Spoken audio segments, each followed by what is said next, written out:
You know what's terrifying about getting lost in the woods? It's not the isolation. It's not the darkness. It's finding signs of human activity where humans shouldn't be. Where no one should be living. Where no one should be working. Because if people are there, in the deep forest, miles from any road or trail, they're either running from something or doing something they don't want found. And if you stumble across them, if you discover what they're hiding, they have to make a choice. Let you leave and risk exposure, or make sure you never tell anyone what you saw. My name's Jake, and 3 weeks ago I went hunting in the Monongahela National Forest in West Virginia. 200,000 acres of wilderness, mountains, valleys, streams, perfect terrain for deer, for solitude, for getting away from everything. I thought I knew these woods, thought I understood them, but I didn't. I didn't know what was in the deep hollows, what was running in the forgotten places, what was being made in a cabin that didn't exist on any map, what was being distilled from something that wasn't grain or corn or anything that should produce alcohol. I'd been hunting these mountains for 15 years. I knew the trails, knew the roads, knew where the old logging camps used to be, where the fire towers stood, where the streams ran. I had my spots, my secret places, where the deer crossed at dawn, where they bedded at night. I'd park at the trailhead off Route 219, hike in 3 miles, set up my tree stand, wait for sunrise. Simple, safe, familiar. But that morning, that Saturday in late November, the fog was thick, dense, the kind that turns the forest into something else, something unfamiliar, something maze-like, where every tree looks the same and directions stop making sense. I should have turned back, should have waited for it to clear, but I didn't. I kept hiking, following what I thought was the trail, following what I thought was my usual route.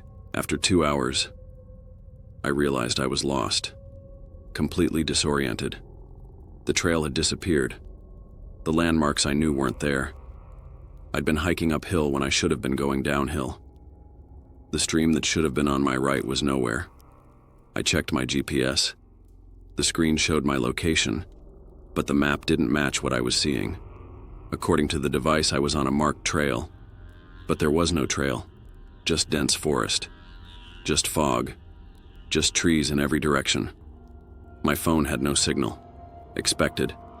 I was deep in the wilderness, but my GPS should have worked, should have shown me the way out. Instead, it just glitched, flickered, showed me in one place, then another, then back. Like I was jumping locations, like reality couldn't decide where I actually was. I heard something then, through the fog, a sound, rhythmic, mechanical, like machinery, running water, something industrial, in the middle of the forest. That made no sense. There were no facilities out here, no power lines, no roads, nothing for miles. But the sound was undeniable, coming from downhill, from a valley, from somewhere below me. I followed it. What else could I do? Maybe it was a ranger station, a research facility, something with people, with radios, with a way to call for help, with directions back to civilization. I descended, carefully. The slope was steep, the ground covered in leaves, slippery. The fog got thicker as I went down. The temperature dropped. I could see my breath, feel the cold seeping through my jacket. The sound got louder. Definitely machinery. And something else. Voices, men talking, laughing, working. I pushed through the undergrowth, through the fog, and I saw it. A cabin, old, made of weathered wood, sitting in a clearing beside a stream, smoke rising from a metal pipe, the chimney, and outside, equipment, barrels, copper tubing, a still, a moonshine operation, illegal, active, running. 3 men were working, loading wood into a furnace, checking gauges, moving barrels. They looked wrong. Not their actions, their appearance. They were dressed in old clothes, really old, like something from the 1930s. Depression era, work boots, suspenders, caps, and they moved, stiffly, mechanically, like they were going through motions they'd repeated 10,000 times, like this was all they knew, all they did, forever. I should have left, should have backed away quietly, should have gotten out of there before they noticed me. But I was fascinated, curious. This was an active moonshine still, an illegal operation, in the middle of nowhere. I'd heard stories about these, about bootleggers who set up deep in the mountains, away from law enforcement, away from taxation, making liquor the old way, the traditional way.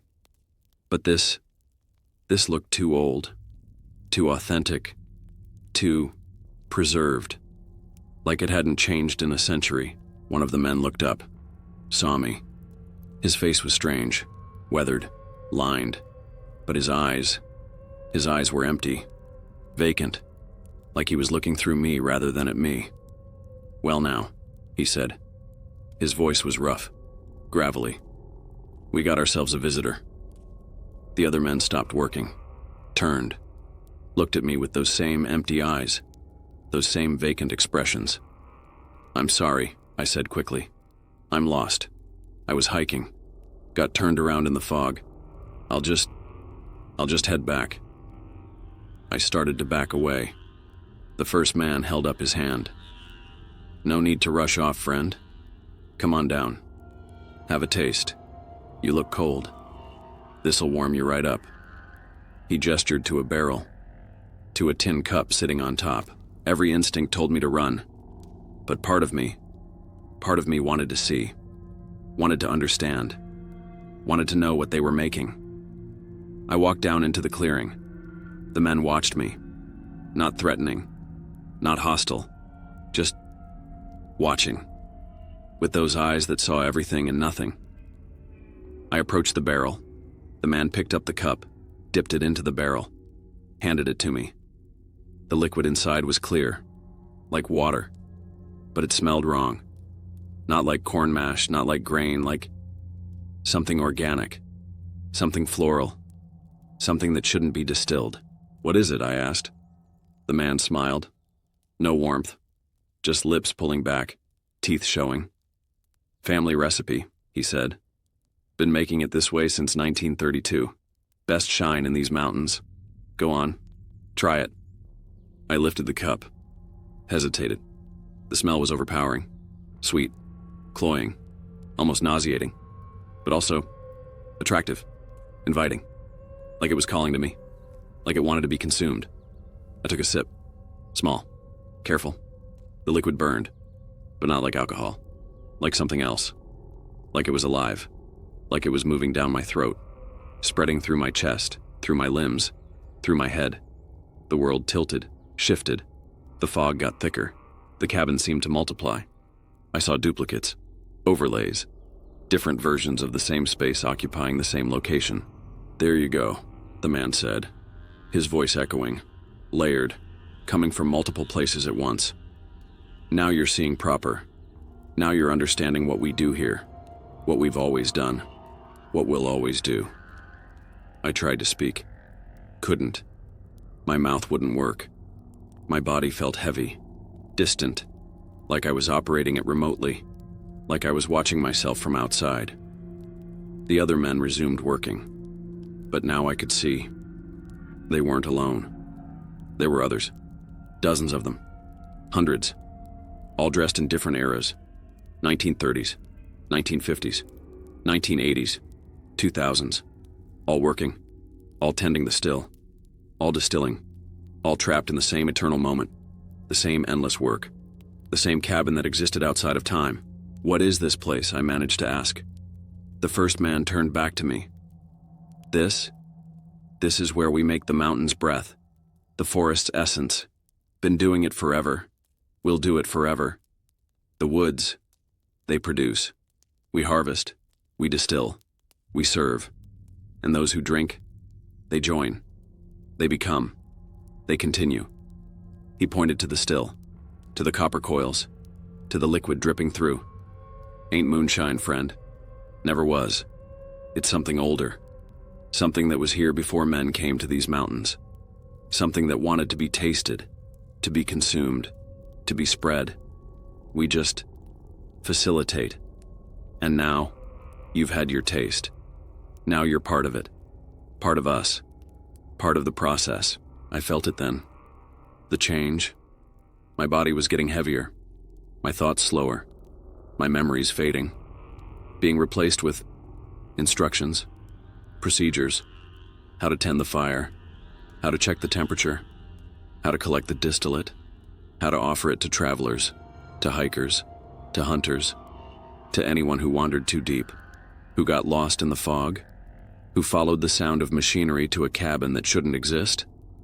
I was becoming one of them, one of the workers, one of the eternal distillers, trapped in this hollow, in this moment, forever making something that wasn't alcohol, something that was the forest itself, condensed, concentrated, weaponized. I ran, or tried to.